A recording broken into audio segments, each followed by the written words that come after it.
देश में बहुत बड़ा टोल घोटाला हुआ है। उधर महाकुंभ में अभिनेत्री ममता कुलकर्णी ने संन्यास ले लिया है और मध्य प्रदेश के मुख्यमंत्री डॉक्टर मोहन यादव ने कई बड़े ऐलान कर दिए हैं। छत्तीसगढ़ में निकाय चुनाव की सरगर्मी तेज है। बहुत सी ऐसी खबरें हैं जो आपको जानना, देखना, समझना जरूरी है। नमस्कार, मैं हूं ज्ञानेंद्र तिवारी और आप देख रहे हैं विस्तार न्यूज पर आपका अपना शो सीधे मुद्दे की बात। सीधे मुद्दे की बात में देश विदेश, मध्य प्रदेश, छत्तीसगढ़, कहीं कोई बड़ी खबर हो जाए जो आपको जानना जरूरी हो, 1 घंटे में सब बताता हूं। हर दिन बताता हूं, विस्तार से दिखाता हूं, विस्तार से रिसर्च और फैक्ट के साथ। लेकिन सबसे पहले शुरुआत खबरों की लिस्ट से करता हूं। आज क्या क्या दिखाने वाला हूं वो बताऊंगा, लेकिन आपको बार बार कहता हूं, हर बार कहता हूं कि देश, मध्य प्रदेश और छत्तीसगढ़ की वो तमाम जरूरी खबरें जो आपको लगे कि आज दिन भर आपको देखना जरूरी है, मैं वो सीधे मुद्दे की बात में दिखाता हूं। लेकिन सबसे पहले आज बात महाकुंभ की करूंगा। महाकुंभ में बहुत लोग संन्यास ले रहे हैं, लेकिन आज एक ऐसा नाम आया जिसने सबको चौंका दिया। अभिनेत्री ममता कुलकर्णी ने संन्यास ले लिया। पूरी खबर जानना चाहते हैं? जुड़े रहिएगा, सब कुछ बताऊंगा। दूसरी खबर में बात देश के बहुत बड़े टोल घोटाले की करेंगे। देश के 200 टोल पर घोटाला हो रहा था। 700 करोड़ से ज्यादा का घोटाला है। विस्तार से बताएंगे कि कैसे आपके पैसे भ्रष्टाचारियों के जेब में जा रहे थे। तीसरी खबर में बात करेंगे टूटते रिश्तों की। वीरेंद्र सहवाग के तलाक की खबर सुर्खियों में। आखिर क्यों रिश्तों में दूरी आ रही है, इस पर बात करना जरूरी है। वीरेंद्र सहवाग आपके फेवरेट प्लेयर में से एक है। चौथी खबर में बात करेंगे मध्य प्रदेश की। महेश्वर में आज मोहन सरकार की कैबिनेट बैठक हुई है। बैठक में बहुत बड़े बड़े फैसले लिए गए हैं। विस्तार से जानना चाहते हैं आपके लिए कौन से फैसले लिए गए हैं, तो जुड़े रहिएगा, पूरी खबर विस्तार से बताएंगे। पांचवी खबर में बात राजधानी भोपाल की करेंगे। भोपाल में सोलर पैनल धूल खा रहे हैं। खूब पैसा लगता है सरकारी योजनाओं में, धूल क्यों खा रहे हैं, कहां लगना चाहिए, सब कुछ आपको दिखाएंगे। छठी खबर में बात छत्तीसगढ़ की करेंगे। छत्तीसगढ़ में स्लोगन चोरी पर संग्राम मचा हुआ है। मुख्यमंत्री के मीडिया सलाहकार पंकज झा ने कांग्रेस पर बीजेपी का स्लोगन चुराने का आरोप लगाते हुए तंज कसा है। आरोप है कि छत्तीसगढ़ चुनाव का बीजेपी का नारा कांग्रेस दिल्ली चुनाव में लेकर आई है। विस्तार से बात होगी, सब कुछ बताएंगे। साथ ही खबर में बात नक्सलवाद की करेंगे। गरियाबंद में हुई एंटी नक्सल ऑपरेशन में 1 करोड़ का इनामी नक्सली चलपति मारा गया है। यह खबर लगातार दिखा रहा हूं, लेकिन आज आपको बताऊंगा चलपति कैसे 1 करोड़ का इनामी नक्सली बना। विस्तार से बात होगी। 8वीं खबर में बात किसकी करेंगे? अंबिकापुर में टमाटर किसान परेशान हैं, कह रहे हैं अब टमाटर की खेती नहीं करेंगे। पूरी खबर विस्तार से बताएंगे, लेकिन अभी समय हो गया है कि 1 घंटे आपको पूरी खबर विस्तार से दिखा दूं, हर खबर का विश्लेषण विस्तार से कर दूं। पहली खबर क्या है? पहली खबर है ममता कुलकर्णी महामंडलेश्वर बन गई हैं। ममता कुलकर्णी से जुड़े हर विवाद, ममता कुलकर्णी का अभिनेत्री का पूरा सफर और आखिर यह फैसला क्यों लेना पड़ा, सब कुछ जानना चाहते हैं तो इस खबर को ध्यान से देख लीजिए। प्रयागराज महाकुंभ में वायरल हुई हर्षा रिछारिया की खबर तो आप इतने दिन से देख ही रहे थे। फिर इसके बाद नीली आंखों वाली मोनालिसा से लेकर आईआईटी वाले बाबा तक कई ऐसे किरदार कुंभ में निकले जो सुर्खियों में रहे, फिर चाहे वो अपने ग्लैमर की वजह से हो या अपनी पढ़ाई लिखाई की वजह से। लेकिन आज महाकुंभ से ग्लैमर की दुनिया की एक और खबर निकलकर सामने आई। खबर है कि अभिनेत्री ममता कुलकर्णी महामंडलेश्वर बन गई है। तो आज महामंडलेश्वर ममता कुलकर्णी पर विस्तार से बात होगी। चलिए शुरुआत कर देते हैं। देखिए, 90 के दशक में बॉलीवुड पर राज करने वाली ममता कुलकर्णी अब किन्नर अखाड़ा की महामंडलेश्वर बन गई। ममता ने आज प्रयागराज के संगम तट पर पिंडदान किया। इसके बाद अब ममता कुलकर्णी श्री यामाई ममता नंदगिरी कहलाएंगी। नाम जो बदला है वो भी आपको बता रहा हूं। 53 साल की ममता कुलकर्णी ने आज सुबह ही किन्नर अखाड़ा पहुंचकर आचार्य महामंडलेश्वर लक्ष्मी नारायण त्रिपाठी से मुलाकात की और उनका आशीर्वाद लिया। किन्नर अखाड़े की सहमति के बाद ममता ने पिंडदान किया। इसके बाद किन्नर अखाड़े ने ममता को महामंडलेश्वर की पदवी देने का ऐलान कर दिया। महामंडलेश्वर लक्ष्मी नारायण त्रिपाठी ममता को लेकर अखिल भारतीय अखाड़े के अध्यक्ष रविंद्र पुरी के पास पहुंची। इस दौरान किन्नर अखाड़े के पदाधिकारी भी मौजूद रहे। उनके महामंडलेश्वर बनाने की प्रक्रिया शुरू कर दी गई। संन्यास लेने के बाद ममता क्या कह रही हैं, सुनना चाहते हैं? सुनिए जरा। नहीं, मैंने तो 2000 से मेरी तपस्या शुरू की। आज मुझे 23 साल हो गए। ध्यान, तप और ये जो महामंडलेश्वर की उपाधि होती है, ये मेरी मेरी परीक्षा ली गई। सब महामंडलेश्वर लोगों ने मेरी प्रश्न मुझे पूछे, मेरी अभ्यास के, जिसको हम लोग बोलते हैं परीक्षा ली, मेरे अभ्यास की 23 साल मैंने क्या तब किया, मैं ध्यान क्या किया, तो हर प्रकार के प्रश्न से मैं पास हो गई, उत्कीर्ण हो गई, तब जाके मुझे महामंडलेश्वरी की उपाधि प्राप्त हो गई। लेकिन अचानक ममता कुलकर्णी का महामंडलेश्वर बनना सबको चौंका रहा है, जैसे ठीक आपको चौंका रहा है। क्यों चौंका रहा है यह भी आपको विस्तार से बताऊंगा। अपनी स्क्रीन को ध्यान से देखिए, यह भी विस्तार से बता देता हूं। ममता का दावा है कि मेरी तपस्या 23 साल से चल रही है। साल 2000 में ही ममता ने आध्यात्म की ओर कदम बढ़ा दिया था, तपस्या भी शुरू कर दी थी। तब ममता ने 9 श्री चैतन्य गगनगिरी गुरुनाथ से दीक्षा ली थी। 23 साल पहले उन्होंने भारत छोड़ दिया था और अब इतने साल बाद हाल ही में अपने देश लौट आई। अब आप ये भी समझ लीजिए कि ममता का फैसला क्यों इतना चौंका रहा है। फैसला चौंका इसलिए रहा है क्योंकि ममता की आध्यात्म से पहले की जिंदगी बिल्कुल अलग और कई तरह के विवादों से भरी रही है। कैसे विवादों से भरी रही है? कैसे विवादों से भरी रही है? देखिए जरा। 1991 में ममता ने पहली बार एक तमिल फिल्म में काम किया था। इसके बाद 1991 में ही ममता की पहली हिंदी फिल्म मेरा दिल तेरे रे रिलीज हुई। ममता ने अपने करियर में 34 फिल्में की थी। वक्त हमारा है, क्रांतिवीर, करण अर्जुन और बाजी जैसी फिल्मों में ममता ने अपने अभिनय का जलवा बिखेरा। नई पीढ़ी के जो लोग ममता को ना जानते हों उनके लिए बता दूं कि वो गाना छत पर सोया था बहनोई की अदाकारा ममता कुलकर्णी ही हैं। समझ गया? शाहरुख खान, सलमान खान, अजय देवगन, अनिल कपूर जैसे सितारों के साथ काम करने वाली ममता साल 1993 में उस वक्त विवादों में घिर गईं जब उन्होंने स्टारडस्ट मैगजीन के लिए टॉपलेस फोटो शूट कराया था। तब ममता ने खूब सुर्खियां बटोरी थी, खूब चर्चा हुई थी। उन पर यह भी आरोप लगा था कि ममता ने दुबई के रहने वाले underworld drug mafia Vicky Goswami से शादी की थी। हालांकि ममता ने अपनी शादी की खबरों को हमेशा ही अफवाह बताया। उन्होंने यहां तक कहा था कि यह सही है कि मैं विक्की से प्यार करती हूं, लेकिन उसे भी पता होगा कि अब मेरा पहला प्यार ईश्वर है। यह थी ममता कुलकर्णी की पूरी कहानी। आज क्या किया हुआ आपको सब बता दिया। आध्यात्म से पहले का भी ममता का जीवन आपको विस्तार से बता दिया। अब चलिए कहां चलते हैं? सीधे कहां चलते हैं? प्रयागराज चलते हैं और प्रयागराज मेरे सहयोगी अनमोल तिवारी हैं। अनमोल, खबर तो मैंने विस्तार से बता दिया है, लेकिन आप क्या किन्नर अखाड़े के बाहर खड़े हैं? और अगर खड़े हैं तो दिखाने क्या वाले हैं? विस्तार ने उसके दर्शकों को विस्तार से बता दीजिए अनमोल।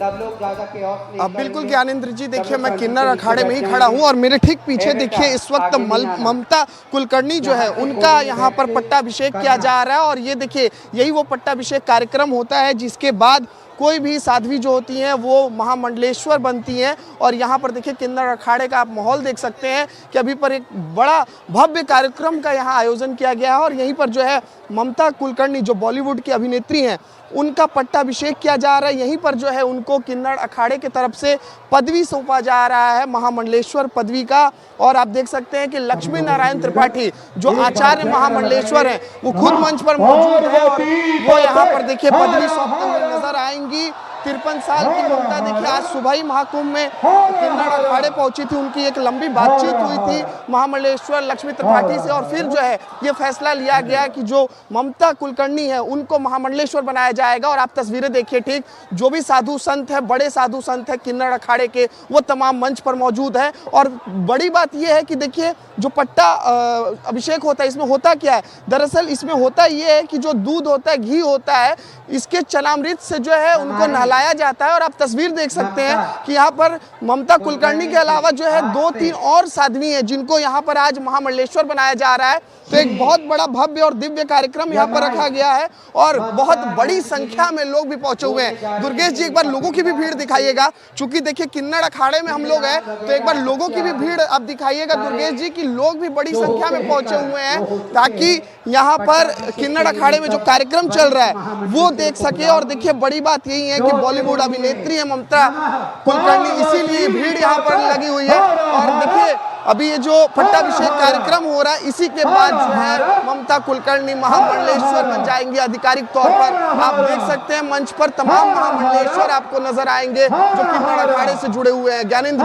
जी ठीक है, सुनने दीजिए, वो आवाज सुनते हैं हम, वो आवाज सुनते हैं, पूरी प्रक्रिया जो हो रही है अनमोल वो सुनते हैं, हम सुनते हैं फिर आपको सुनेंगे। सुनिए क्या हो रहा है वहाँ। ऐसे खड़े हो जाए थोड़ा ऐसा कि मीडिया को हो जाए, आप लोग भी ऐसे बिल्कुल आवाज आ रही है।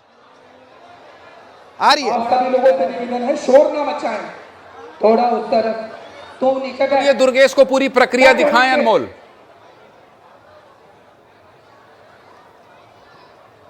दुर्गा इधर आइए। बिल्कुल, देखिए मैं दुर्गेश जी को निवेदन करता हूं कि आप जो है पूरी प्रक्रिया को दिखाएं, जो यहाँ पर देखिए जो प्रक्रिया चल रही है महामंडलेश्वर बनाने की। और देखिए बहुत बड़ी संख्या में लोग पहुंचे हैं, मीडिया का हुजूम लगा हुआ है। देखिए जब से ये खबर आई कि आज ममता कुलकर्णी जो है महाकुंभ में महामंडलेश्वर बनने जा रही हैं, तब से ही जो है मीडिया जो है यहाँ पर मीडिया का तांता लगा हुआ है उनको कवर करने के लिए। आप देख सकते हैं आपको महाराज जी को और जय अंबागिरी जी को अनुरोध करूंगी कि वो आगे आए। आप देखिए ममता कुलकर्णी को जो है आगे लाया जा रहा है ताकि उनका जो है यहाँ पर पट्टाभिषेक किया जा सके। तस्वीरों में आप देख सकते हैं ये एक्सक्लूसिव तस्वीरें जो है हम प्रयागराज से दिखा रहे हैं। ममता कुलकर्णी को जो है आगे लगाया जा रहा है। सत्यो जातं प्रपद्यामि सत्यो जाताय वै नमो नमः। भवे भवे नाति भवे भवस्व मां भवद्भवाय नमः। वामदेवाय नमो ज्येष्ठाय नमः श्रेष्ठाय नमो। रुद्राय नमः कालाय नमः कलविकरणाय नमो बलविकरणाय नमो बलाय नमो बलप्रमथनाय नमः सर्वभूतदमनाय नमो मनोन्मनाय नमः। अघोरेभ्योऽथ घोरेभ्यो घोरघोरतरेभ्यः सर्वेभ्यः सर्वेभ्यो नमस्ते अस्तु रुद्ररूपे। तो ये वो प्रक्रिया है जो अनमोल तिवारी मेरे सहयोगी आपको दिखा रहे हैं, कहां से लगातार प्रयागराज से दुर्गेश के कैमरे की नजरों से आप देख रहे हैं। लेकिन ये जो पूरी प्रक्रिया है मंत्रोपचार के बाद महामंडलेश्वर बनाने की जो पूरी प्रक्रिया है वो आप देख रहे हैं। किन्नर अखाड़े की महामंडलेश्वर लक्ष्मी त्रिपाठी ये पूरी प्रक्रिया करवा रही हैं। और जैसा कि बता रहे थे मेरे सहयोगी कौन अनमोल तिवारी, ये बता रहे थे कि कैसे दूध से स्नान कराया जाता है। तो आप देखिए कि कैसे एक समय बॉलीवुड में अपना सिक्का जमाने वाली, अपनी अदाओं से, अपने एक्टिंग से लोहा मनवाने वाली ममता कुलकर्णी, कई विवाद उनके जीवन पर रहा, लेकिन देखिए आज कैसे आध्यात्म, सनातन और धर्म की राह चल पड़ी हैं। महाकुंभ में आपको दिखाई दे रही हैं और तमाम साधु संत जो है अगल बगल दिखाई दे रहे हैं। और ये पट्टाभिषेक जो ममता कुलकर्णी का होता है, इस पूरी प्रक्रिया को महामंडलेश्वर बनने के पहले की प्रक्रिया है, आपको दिखाई दे रही होंगी ममता कुलकर्णी और सुनाई दे रहा होगा मंत्रोपचार। मुझे लगता है मेरे बोलने से ज्यादा बेहतर होगा आप इस प्रक्रिया को और इस मंत्रोपचार को सुने और पूरी प्रक्रिया को देखें।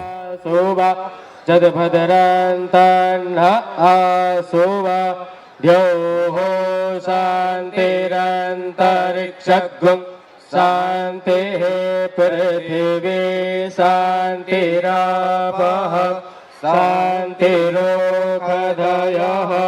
शान्तिः वनस्पतयः। ठीक है अनमोल आप इस पूरी प्रक्रिया को महाकुंभ की जो आज सबसे बड़ी तस्वीर थी, महाकुंभ की आज जो सबसे बड़ी तस्वीर थी, मैंने आपसे वादा किया था कि दिल्ली चुनाव हो, महाकुंभ हो या छत्तीसगढ़ का नगर निगम चुनाव हो, कोई तस्वीर आपसे छूटेगी नहीं। ममता कुलकर्णी बोल रही हैं, महामंडलेश्वर क्या कह रही हैं, सुनिए जरा, सुनिए क्या कह रही हैं। किन्नर अखाड़े की ये पूरा स्वातंत्र है और मध्यम रास्ता है, इससे बेहतर रास्ता क्या हो सकता है। बस मैं अपने जो भी इनके संस्था और सनातन के लिए हो सकेगा मैं उसके लिए समर्पित हूँ। मेरा जीवन कब से समर्पित है, मेरी जीवन शैली काफ़ी साल से इसलिए समर्पित है, लेकिन अभी मैं ज़्यादा मानव कल्याण के लिए मैं भ्रमण करूंगी और जो भी मेरा धन होगा, जो भी जिस जहां से मैं कमाई करूंगी, वो सब इनके चरणों में मैं समर्पित करूंगी, इनके संस्थान के लिए। धन्यवाद। शांति शांति शांति शांति शांत। हाँ पूछिए। अभिनय कला से सनातन की सेवा करने के लिए सोच रही है क्या? अगर कोई धार्मिक कोई भी कार्य अगर बॉलीवुड में इनको ऑफर होता है तो किन्नर अखाड़ा इनको आज़ादी देती है कि धर्म के प्रचार प्रसार के लिए, जैसे अन्य भी कलाकार हैं, हेमा मालिनी है, अरुण गौली, सब लोग हैं, अलग अलग रूपों में देव देवताओं के संतों की वो करते आए हैं, और धर्म के प्रचार प्रसार के लिए अगर मीडिया का भी साथ इनको लेना पड़े तो ये ले सकती हैं। पूरी किन्नर अखाड़े से एक मिनट।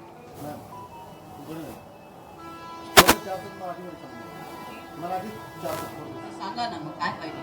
आज आपण इथे मंत्र घेतला आहे आणि जो दीक्षा पण घेतला आहे त्याच्याबद्दल काय सांगतो स्वतःचा आणि दीक्षाबद्दल हे म्हणायचं आहे की माझे गुरु होते चैतन्य गगनगिरी नाथाय।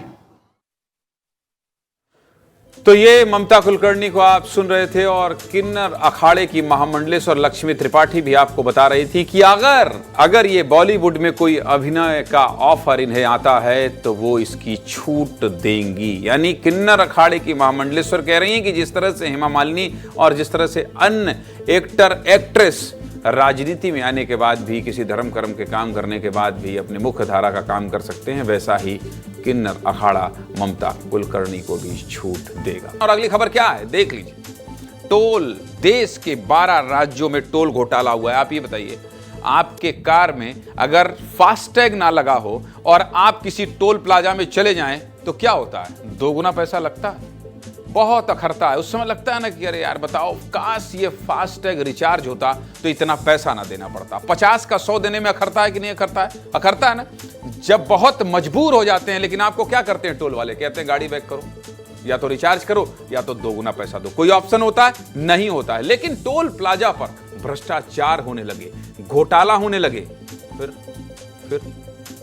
आपके जेब का पैसा भ्रष्टाचारी लेने लगे। यह खबर दिखाना जरूरी है। टोल प्लाजा पर बहुत बड़ा घोटाला हुआ है। उत्तर प्रदेश एसटीएफ ने ऐसा खुलासा किया है कि सब दंग रह गए हैं। लेकिन यह घोटाला सिर्फ यूपी में ही नहीं हुआ, मध्य प्रदेश, छत्तीसगढ़ समेत 12 राज्यों में घोटाला हुआ। इसलिए विस्तार से बात करना जरूरी है। यह खबर आपसे जुड़ी हुई है, इसलिए भी विस्तार से खबर दिखाना जरूरी है। चलिए शुरुआत करते हैं। टोल प्लाजा पर नकली सॉफ्टवेयर लगाकर कई साल से ठगी की जा रही थी। सोचिए आप, 12 राज्यों में चल रहे NHAI के टोल प्लाजा घोटाले के इस खेल को यूपी एसटीएफ ने उजागर किया। सबसे पहले यह मामला मिर्जापुर के अतरेला टोल प्लाजा पर सामने आया। सबसे पहले मिर्जापुर में टोल प्लाजा पर हुए घोटाले के मामले में एसटीएफ ने टोल मैनेजर समेत 4 आरोपियों को गिरफ्तार किया है। मिर्जापुर पिक्चर देखिए ना आपने, मिर्जापुर का जिक्र आते ही समझ में आ जाता है कि क्या वही कालीन भैया टाइप के लोग होंगे वहां। देखिए घोटाला भी वही हुआ। 4 आरोपियों को गिरफ्तार किया है। आरोपियों ने टोल प्लाजा पर लगे NHAI के कंप्यूटर में अपना सॉफ्टवेयर इंस्टॉल कर रखा था। इसके जरिए टोल प्लाजा से बिना फास्टैग के गुजरने वाले वाहनों को फ्री दिखाकर उनसे वसूला गया पैसा पर्सनल अकाउंट में ले रहे थे। सोचिए आप, कितना बड़ा गड़बड़ झाला है। बहुत बड़ा गड़बड़ झाला हो रहा था भाई साहब। देख लीजिए, ध्यान से देख लीजिए तस्वीर। यही लोग कर रहे थे ये घोटाला। यूपी, राजस्थान समेत 12 राज्यों के 200 टोल नाके पर चल रहा था। 200 टोल नाके पर टोल प्लाजा पर यह घोटाला कितने साल से चल रहा था? देख लीजिए, टोल प्लाजा पर यह घोटाला 2 साल से चल रहा था। आरोपी एक टोल से करीब 40 से 50 हजार की कमाई हर दिन करते थे। सोचिए आप, हर दिन 100-200 रुपए कमाने के लिए लोगों को कितनी मेहनत करनी पड़ती है। 40 से 50 हजार रुपए कमा रहे थे हर दिन 200 टोल प्लाजा पर। कुल मिलाकर एक दिन में, भाई साहब एक दिन में, कान खोलकर सुन लीजिए, 1 करोड़ रुपए तक का घोटाला हुआ है एक दिन में। कुछ नहीं करना, सॉफ्टवेयर इधर का उधर कर देना है, 1 करोड़ मिल रहा है। यानी एक महीने में 25 से 30 करोड़ रुपए का घोटाला हुआ है। एक साल में यह आंकड़ा 360 करोड़ रुपए तक पहुंच जाता है। 360, सोचिए, 350 करोड़। और 2 साल में कुल 720 करोड़ रुपए का घोटाला 200 टोल प्लाजा से आरोपियों ने किया है। 720 करोड़, बताइए।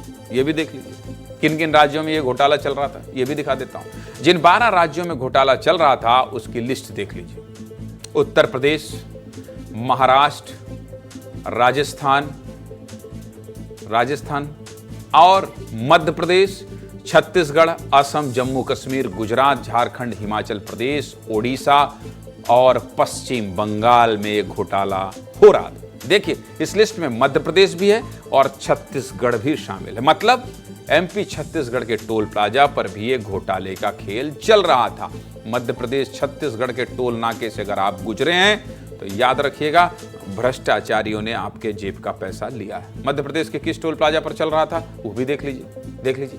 मध्य प्रदेश के 6 टोल पर घोटाला चल रहा था। नाम देख लीजिए। Chikli toll, Jangabani toll, Mohtara toll, Shalibada toll, Shahdol toll, Gahra toll, ये 6 टोल प्लाजा मध्य प्रदेश के हैं। यहां भी गड़बड़ी हो रही थी। छत्तीसगढ़ के भी 4 टोल प्लाजा हैं, उनके नाम भी ध्यान से देख लीजिए। Bhojpuri toll plaza, Maharajpur toll plaza, Mudiyapara toll plaza और Kumhari toll plaza. Kumhari toll plaza से तो हम लोग गुजरते ही हैं। इसको तो बंद करवाने के लिए सांसद जी ने भी पत्र लिख दिया है, पर यह अभी तक बंद नहीं हो। क्यों? क्योंकि घोटाला चल रहा था। घोटाला मध्य प्रदेश छत्तीसगढ़ के किस किस टोल प्लाजा पर हुआ है बता दिया।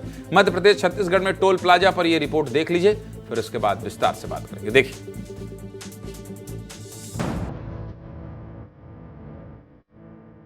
देश के 12 राज्यों में टोल टैक्स में बड़ा घोटाला हुआ है, जिसमें 1 से 21 करोड़ रुपए का घोटाला सामने आया है।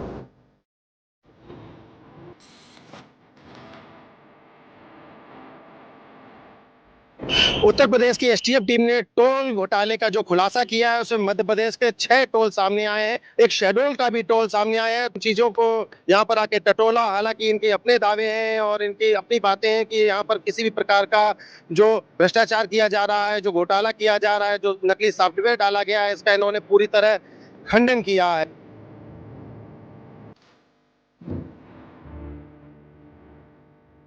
देश भर के 200 टोल प्लाजाओं में छत्तीसगढ़ का कुम्हारी टोल प्लाजा भी है। ये कुम्हारी का टोल प्लाजा है। देखिए यहाँ पर भी इन जालसाजों ने करोड़ों रुपए की ठगी की है।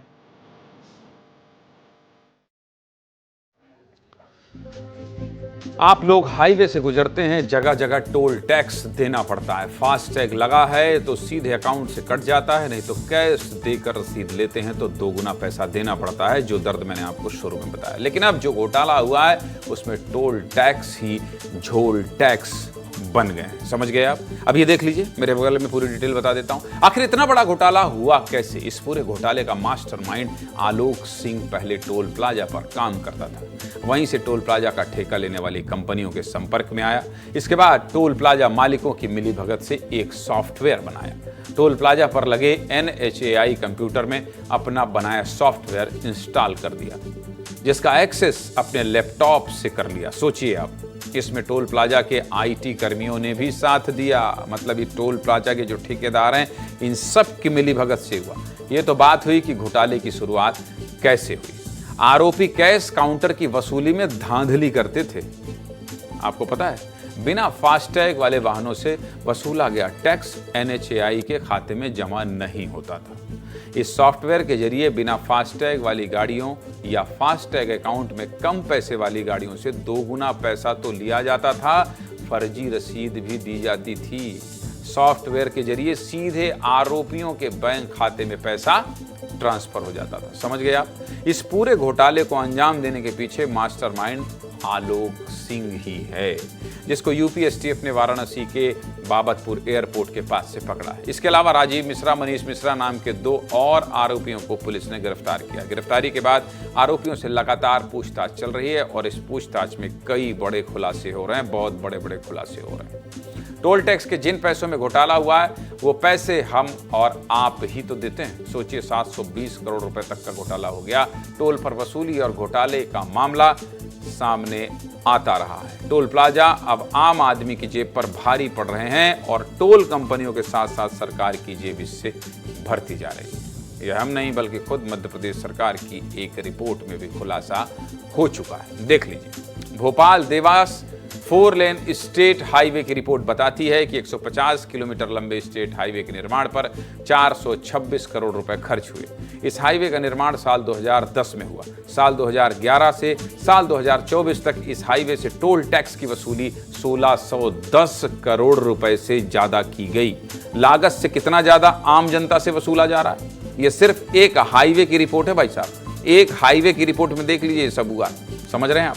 आम जनता तो जाती है, चुपचाप जितना टोल टैक्स मांगा जाता है पे कर देती है, लेकिन इन पैसों में भी घोटाला हो गया। विस्तार से बता दिया। टोल टैक्स का मामला आम जनता से जुड़ा है।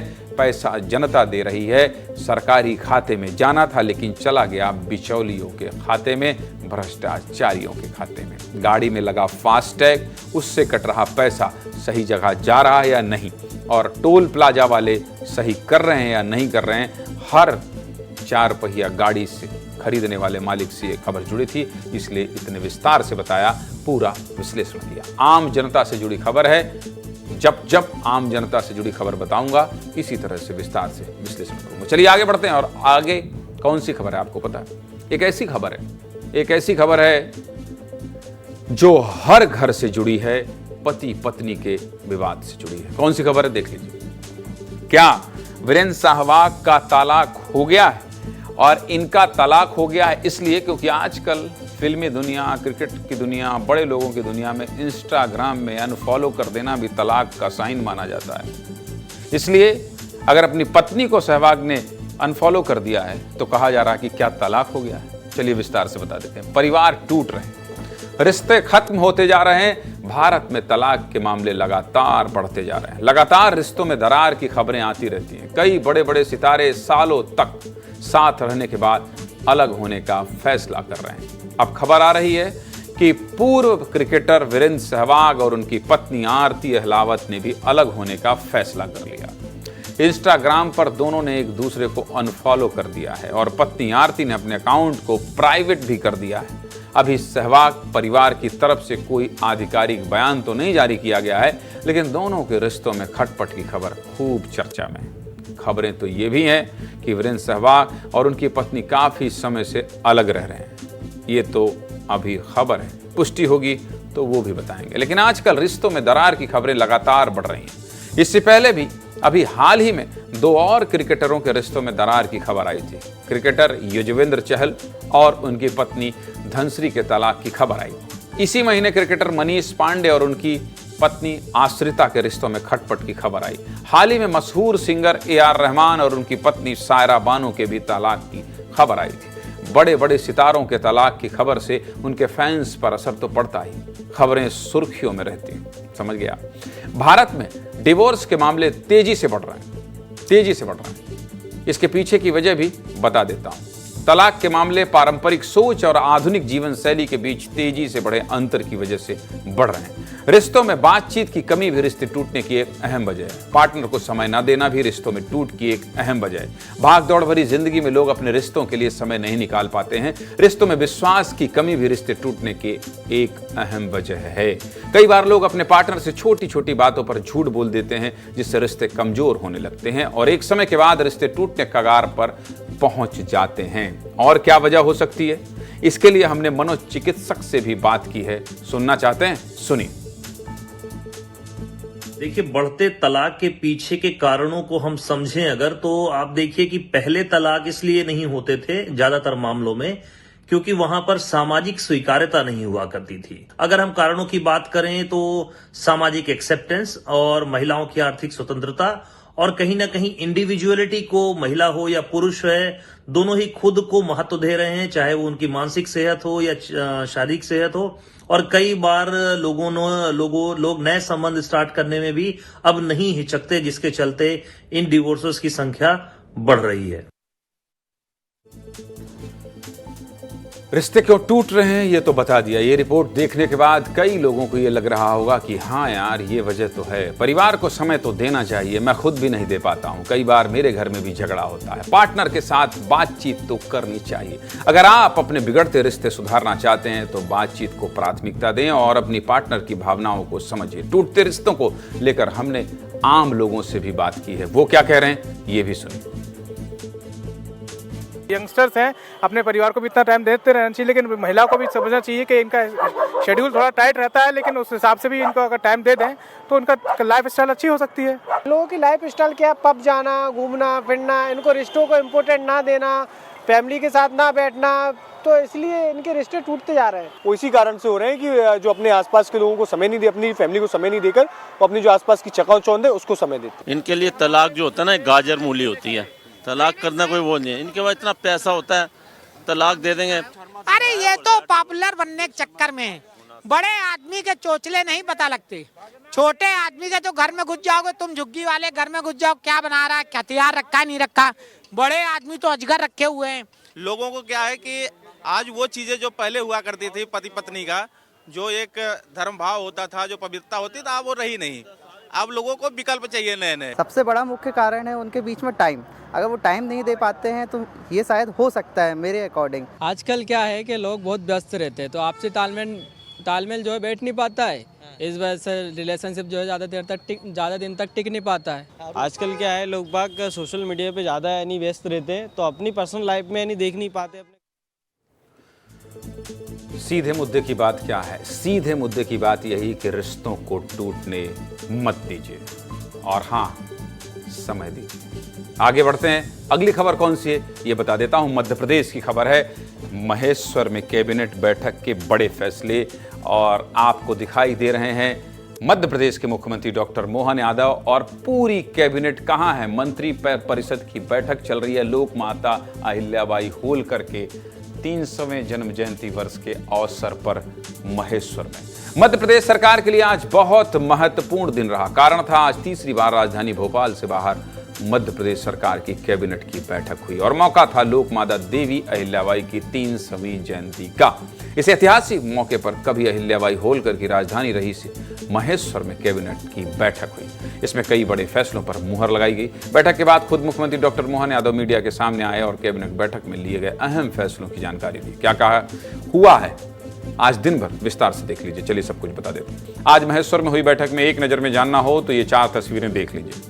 सबसे पहली तस्वीर उस वक्त की है जब मुख्यमंत्री डॉक्टर मोहन यादव ने महेश्वर पहुंचकर सबसे पहले कैबिनेट के सदस्यों के साथ लोक माता देवी अहिल्याबाई की प्रतिमा पर माल्यार्पण किया। इसके बाद मां अहिल्या की प्रतिमा के साथ मोहन कैबिनेट का फोटो सेशन भी हुआ। दूसरी तस्वीर उस वक्त की है जब सीएम डॉक्टर मोहन यादव महेश्वर किले के अंदर गए। इस दौरान उन्होंने किले में गादी के दर्शन किए और गादी की पूजा अर्चना की, और किले के अंदर देवी अहिल्या की प्रतिमा का माल्यार्पण भी किया। तीसरी तस्वीर उस वक्त की है जब मुख्यमंत्री पूरी कैबिनेट के साथ नर्मदा घाट पहुंचे। यहां नर्मदा मां की आरती के बाद भव्य पूजा अर्चना भी की गई। चौथी तस्वीर कैबिनेट बैठक की है। इस बैठक के लिए किले की तरह ही डोम बनाया गया था। बैठक शुरू होने से पहले वंदे मातरम का गायन किया गया। इन 4 तस्वीरों से आप महेश्वर में हुई कैबिनेट बैठक को लेकर पूरा संदेश समझ चुके होंगे कि कैसे इस कैबिनेट बैठक में सीएम ने धर्म और विरासत को साथ लेकर सियासत को साधा है। चलिए अब आपको यह भी बता देता हूं कि इस महत्वपूर्ण कैबिनेट बैठक में क्या क्या बड़े फैसले हुए। अपने स्क्रीन को ध्यान से देख लीजिए। महेश्वर में आज सबसे बड़ा फैसला तो यही हुआ है कि मुख्यमंत्री द्वारा किए गए 17 धार्मिक शहरों में शराबबंदी के ऐलान पर कैबिनेट ने मुहर लगा दी है। 1 अप्रैल से इन 17 धार्मिक शहरों में शराबबंदी लागू हो जाएगी। यहां की शराब दुकानों को कहीं और शिफ्ट नहीं किया जाएगा, बल्कि पूरी तरह से तालाबंदी की जाएगी। और हाँ, मुख्यमंत्री डॉक्टर मोहन यादव ने सबसे पहले ये बात कहां कही थी? विस्तार न्यूज में कही थी। दूसरा बड़ा फैसला यह है कि अब विशेष परिस्थितियों में मंत्री अपने विभाग के ट्रांसफर खुद भी कर सकेंगे। इसके लिए विस्तार से ट्रांसफर पॉलिसी भी आएगी, लेकिन फिलहाल मंत्रियों को ट्रांसफर करने का अधिकार दे दिया गया। कैबिनेट का तीसरा फैसला है कि महू में डॉक्टर BR अंबेडकर सामाजिक विज्ञान विश्वविद्यालय के लिए 25 करोड़ रुपए की राशि स्वीकृत की गई। सीएम ने यह भी कहा है कि भाजपा सरकार ने महू को तीर्थ स्थल के रूप में विकसित किया है। मोहन कैबिनेट का चौथा फैसला है कि कल्याणी विवाह योजना के तहत महिलाओं को 2 लाख रुपए दिए जाएंगे। कल्याणी विवाह योजना में उन महिलाओं को शादी करने के लिए राशि दी जाएगी जो या तो विधवा हैं या जिनका तलाक हो चुका है।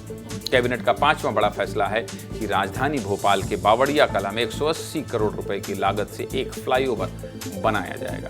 इसके अलावा भी कैबिनेट बैठक में कई बड़े फैसले लिए गए हैं। इनके बारे में आपको विस्तार से जानकारी दे दी है। कैबिनेट बैठक के बाद सीएम का क्या कहना था, सुन लीजिए।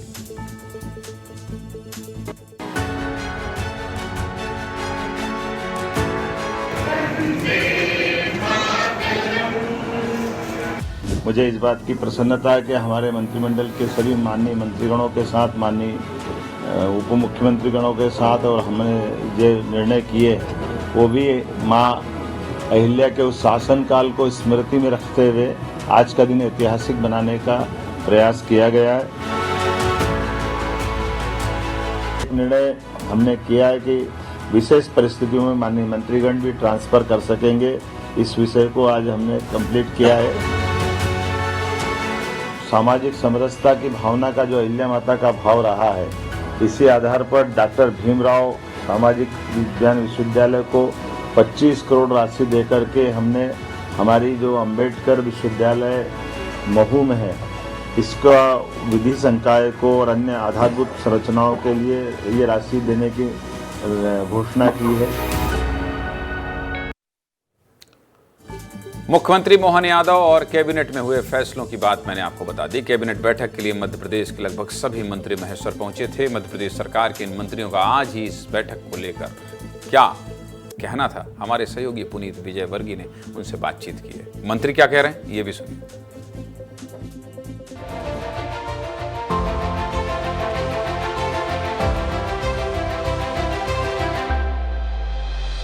नारी सशक्तिकरण के लिए जो आवश्यक मिशन लॉन्च करना था, आपको मालूम है कि युवा मिशन, गरीब मिशन और आज महिला नारी सशक्तिकरण मिशन लॉन्च किया मध्य प्रदेश की कैबिनेट ने। 17 जो धार्मिक हमारे शहर हैं, नगर हैं, वहाँ पर पूर्णतः शराबबंदी को लागू किया है। ये आज की कैबिनेट के दो बहुत ही महत्वपूर्ण निर्णय रहे। जिस प्रकार से लोक माता देवी अहिल्याबाई धर्मपरायण, कर्तव्यपरायण, न्यायपरायण कहलाती थी, मुझे लगता है कि उनके आदर्शों को आत्मसात करने की आवश्यकता है। आज हमारी कैबिनेट की बैठक को माननीय मुख्यमंत्री जी ने उनको सच्ची श्रद्धांजलि देते हुए उनके 30 जन्म शताब्दी वर्ष में समर्पित किया है। माननीय मुख्यमंत्री जी कोटि कोटि बधाई के पात्र हैं और सभी को शुभकामनाएं। देवी माँ अहिल्या की इस पावन भूमि पर स्वाभाविक रूप से एक हमारे लिए गौरव का विषय है। हम को एक गौरव की अनुभूति तो देती है, साथ ही प्रदेश में बेहतर से बेहतर हम कर सकें इस बात की प्रेरणा भी देती है। मैं बहुत सराहना करती हूँ और बहुत धन्यवाद देती हूँ हमारे यशस्वी मुख्यमंत्री जी का कि उन्होंने शराबबंदी करके एक बहुत बड़ा कदम उठाया है और धीरे धीरे मध्य प्रदेश इस ओर अग्रसर है कि पूर्णतः शराबबंदी होगी यहाँ पर। देखिए, मैं समझता हूँ कि कांग्रेस के प्रदेश अध्यक्ष माननीय जीतू पटवारी जी ने कहा कि कांग्रेस में कैंसर हो गया है और वो कैंसर भी अब 4थी स्टेज में पहुंच गया है। कांग्रेस ही पहले उसकी चिंता कर लें। हमारे जिले में रानी दुर्गावती के किले पर कैबिनेट थी और ये माँ अहिल्याबाई के किले के पास कैबिनेट होने जा रही है, तो निश्चित रूप से इससे पर्यटन को तो फायदा होगा ही, साथ में लोगों को ये भी जानकारी। आज राजधानी भोपाल से बाहर महेश्वर में हुई कैबिनेट की एक तस्वीर आपको विस्तार से दिखा दिया। मुख्यमंत्री ने क्या कहा सुना दिया और बड़े फैसले भी बता दिए। चलिए अब अगली खबर का रुख कर लेते हैं। अगली खबर कहां से है? अगली खबर देश मध्य प्रदेश की बात हो गई। अगली खबर छत्तीसगढ़ से है और नारा चोरी हो गया। बताइए, छत्तीसगढ़ बीजेपी का नारा कांग्रेस ने चुरा लिया है और कह कौन रहा है? मुख्यमंत्री के मीडिया सलाहकार कह रहे हैं। खबर तो बतानी पड़ेगी। दिल्ली में चुनाव है लेकिन दिल्ली वाले कांग्रेस के स्लोगन पर छत्तीसगढ़ में राजनीति शुरू हो गई। ऐसा क्यों हुआ ये भी जान लीजिए। चलिए विस्तार से खबर बता देता हूं। जब कभी भी देश और प्रदेश में चुनाव होता है तो राजनीतिक दल अपना अपना गाना, स्लोगन, पोस्टर अलग अलग तरीकों से अपनी पार्टी की विचारधारा को जनता तक पहुंचाने का पूरा प्रयास करते हैं। खबर में आगे बढ़े उससे पहले आप ये दो तस्वीरें ध्यान से अपनी स्क्रीन पर देख लीजिए। ये एक तरफ दिल्ली चुनाव के लिए कांग्रेस का स्लोगन है जिसमें लिखा है दिल्ली में कांग्रेस है जरूरी, और दूसरी तरफ बीजेपी के छत्तीसगढ़ विधानसभा चुनाव 2023 का पोस्टर है जिसका स्लोगन है तैयारी पूरी है, भाजपा जरूरी है। आपको ये दोनों स्लोगन पहले इसलिए दिखाए क्योंकि कांग्रेस का दिल्ली चुनाव के लिए स्लोगन जैसे ही सामने आया, छत्तीसगढ़ के सियासी खेमे में आरोप लगने शुरू हो गए। प्रदेश के मुखिया सीएम विष्णुदेव साय के मीडिया सलाहकार पंकज झा ने कांग्रेस पर निशाना साधा और दिल्ली चुनाव में कांग्रेस पर भाजपा का स्लोगन चुराने का आरोप लगा दिया है। उन्होंने अपने सोशल मीडिया एक्स पर पोस्ट किया और लिखा कि कांग्रेस के पास कुछ भी अपना और मौलिक नहीं है। इन्होंने भाजपा का नारा भी चुरा लिया, मतलब कांग्रेस ने। ऐसा उन्हें नहीं करना चाहिए था। यानी पंकज झा दुखी हैं इस बात से और उन्हें लग रहा है कि हमारी मेहनत दूसरा यानी कांग्रेस विरोधी ने चुरा लिया। इसके बाद केंद्रीय राज्य मंत्री तोखन साहू ने भी तंज कसा और फिर कांग्रेस से भी रिएक्शन सामने आए। पूर्व मंत्री रविंद्र चौबे ने भी बीजेपी पर पलटवार किया। कुल मिलाकर कांग्रेस के इस स्लोगन के चलते छत्तीसगढ़ में राजनीति शुरू हो गई। भाई साहब सुनिए। अब कांग्रेस के पास तो कुछ बचा ही नहीं है दिल्ली में।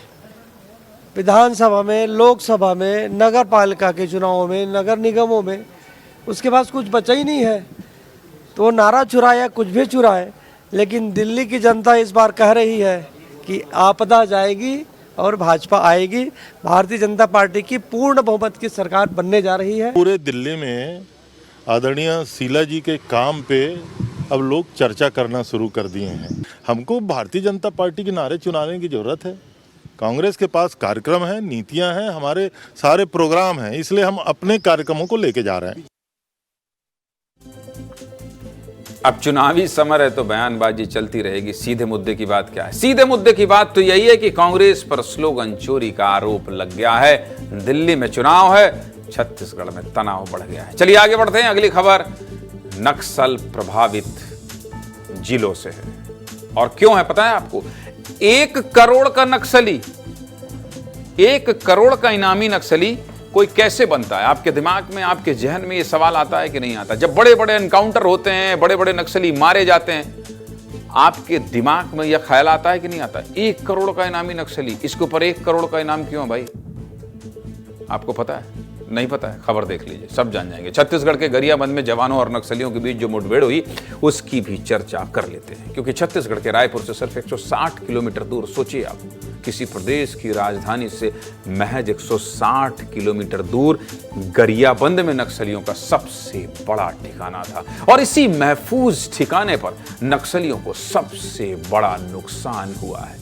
1000 सुरक्षा बलों ने 19 जनवरी से 23 जनवरी तक नक्सलियों के खिलाफ ऑपरेशन चलाया है। ध्यान से देखिए अपनी स्क्रीन को। गरियाबंद में हुए एंटी नक्सल ऑपरेशन में 16 नक्सलियों के शव बरामद किए गए हैं, जिसमें से 12 नक्सलियों की पहचान भी हो गई है, जिसमें 2 SZC यानी कि स्पेशल जोनल कमेटी मेंबर भी शामिल हैं। मारे गए नक्सलियों के ऊपर कुल कितने का इनाम था आपको पता है? 3 करोड़ 13 लाख रुपए का इनाम था। इसमें अकेले खूंखार नक्सली चलपति पर ही 90 लाख का इनाम घोषित था, मतलब 1 करोड़। चलपति के 2 साथी जयराम और सत्यम गावड़े पर 65 लाख का इनाम था। चलपति पर जो 90 लाख रुपए का इनाम था वो 3 राज्यों ने मिलकर घोषित किया था। सबसे अधिक 40 लाख का इनाम छत्तीसगढ़ सरकार ने रखा था। ओडिशा और आंध्र प्रदेश सरकार ने चलपति पर 25-25 लाख का इनाम घोषित किया था। अब आप ये सोच रहे होंगे कि एक नक्सली, लेकिन उस पर 3 राज्यों ने इनाम क्यों रखा भाई? आपको लग रहा होगा ना कि नक्सली तो एक है, छत्तीसगढ़ में मारा गया, तो ये भी जान लीजिए। इसे ऐसे समझिए, माओवादी घटनाओं को अंजाम देने के लिए नक्सली एक राज्य से दूसरे राज्य जाते हैं। जैसे चलपति आंध्र प्रदेश के चित्तूर जिले का रहने वाला था। शुरुआती दिनों में चलपति ने आंध्र प्रदेश में ही नक्सल घटनाओं को अंजाम दिया, लेकिन फिर वह छत्तीसगढ़ पहुंच गया और बीजापुर, अबूझमाड़ सहित कई इलाकों में सक्रिय रहा। इसके बाद क्या हुआ? उसके बाद साल 2021 में ही संगठन ने चलपति को ओडिशा भेज दिया, जहां चलपति को ओडिशा स्टेट कमेटी का सदस्य बनाया गया। इसलिए चलपति पर आंध्र प्रदेश, छत्तीसगढ़ और ओडिशा तीनों राज्यों ने इनाम रखा था। नक्सलियों पर कितने का इनाम होगा यह तय कैसे होता है? आपके दिमाग में चल रहा होगा ना कि भाई 1 करोड़ का इनाम क्यों और कैसे होता है? देखिए स्क्रीन, देखिए और समझिए। नक्सलियों पर इनाम उनकी रैंक पर निर्भर करता है। जैसे नक्सली संगठन का सबसे ऊंचा पद पोलित ब्यूरो होता है और इस रैंक के नक्सलियों पर 1 करोड़ से अधिक का इनाम रखा जाता है। फिर आता है सीसी यानी कि सेंट्रल कमेटी मेंबर। इस रैंक के नक्सलियों पर 50 लाख से 1 करोड़ तक का इनाम घोषित होता है। इसके बाद आते हैं स्टेट कमेटी या स्पेशल जोनल कमेटी मेंबर। इन पर 25 लाख से 80 लाख तक इनाम घोषित होता है। तो ये तो थी पूरी कहानी नक्सली की, उनके रैंक और उन पर रखे गए इनाम की। लेकिन गरियाबंद में हुई मुठभेड़ की बात करें तो 100 बरामद करने के बाद पुलिस चलपति का 100 रायपुर लेकर आ गई है। चलपति का 100 लेने के लिए उसके ससुर लक्ष्मण राव आंध्र प्रदेश से रायपुर आए। लेकिन यहाँ कुछ ऐसा हुआ जिसे सुनकर आपके भी होश उड़ जाएंगे। सैकड़ों लोगों की जान लेने वाला चलपति, जिस पर सरकार ने 90 लाख रुपए का इनाम रखा था, उसे उसके ससुर लक्ष्मण राव ने भगवान कहा है। समझ रहे हैं आप? बोले वो दूसरों के लिए जीता था। चलपति के ससुर का बयान खूब चर्चा में। चलपति ने तो ये भी बताया, चलपति के ससुर ने, कि वो अमर हो गए। चलपति के ससुर का बयान सुर्खियों में आया तो छत्तीसगढ़ के गृह मंत्री विजय शर्मा ने ऐसी बातों को समझ से परे बताया। सुनिए डिप्टी सीएम विजय शर्मा क्या कहते हैं। भ्रम है लोगों के बीच में और भ्रम फैला कर रखा हुआ है। किस तरह से जिन्होंने स्कूलें नहीं बनने दी, जिन्होंने सड़कें नहीं बनने दी, बिजली पानी नहीं पहुंचने दिया, बच्चों को बेघर करके रखा, सैकड़ों की हत्याएं कर दी, ये कह करके कि ये पुलिस से मिले हैं, तानाशाही करा पूरे जंगल के बीच में, किस तरह से इस बात को कहते हैं, ये समझने का विषय है भी।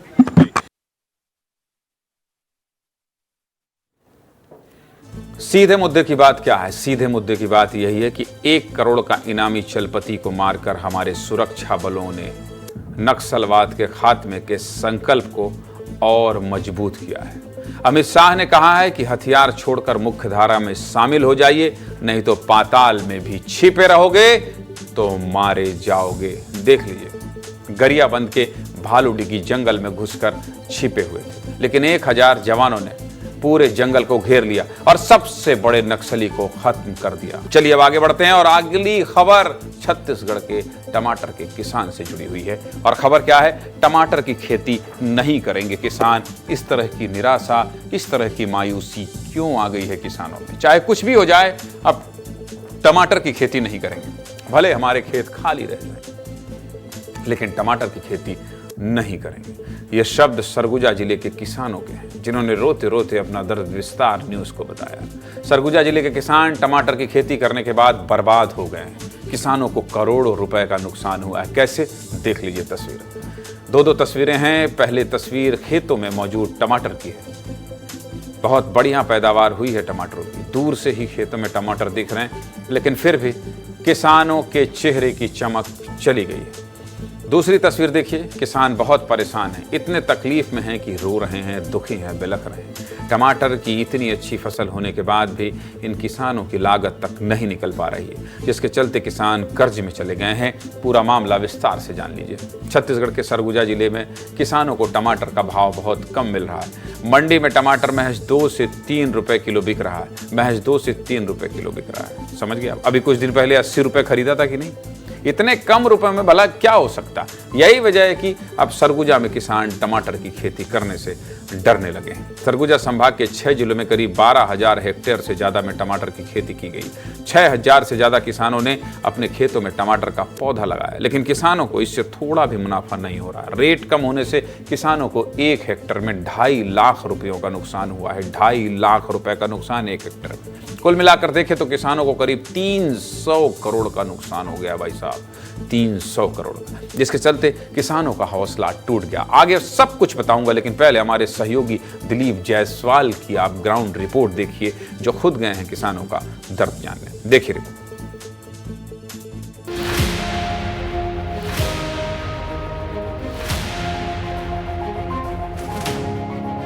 सरगुजा जिले के टमाटर किसान इन दिनों परेशान हैं। परेशान इसलिए हैं क्योंकि उन्हें बाजार से सही रेट नहीं मिल रहा है, सही भाव नहीं मिल रहा है और किसानों को 1 से 2 रुपए किलो में टमाटर बेचना पड़ रहा है।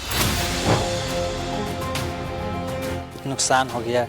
चल उस समय बहुत तेज़ी से रेट बढ़ा था, अभी तो 2 रुपया भी किलो नहीं पूछ रहा है टमाटर। मार्केट में बहुत गंदा स्थिति है टमाटर का। अभी फ़िलहाल में 100 रुपये ट्रे चल रहा है। ना हम लोग को कोई गाड़ी भाड़ा मतलब जाता है, टमाटर लेबर तोड़ते हैं, ना गाड़ी भाड़ा मिलता है।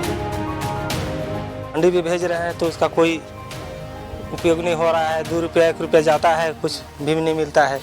हम लोग तो अब दोबारा लग रहा है, अब ऐसा स्थिति में तो टमाटर लगाना ही बंद कर देंगे, दूसरा ही धंधा पानी चालू कर देंगे।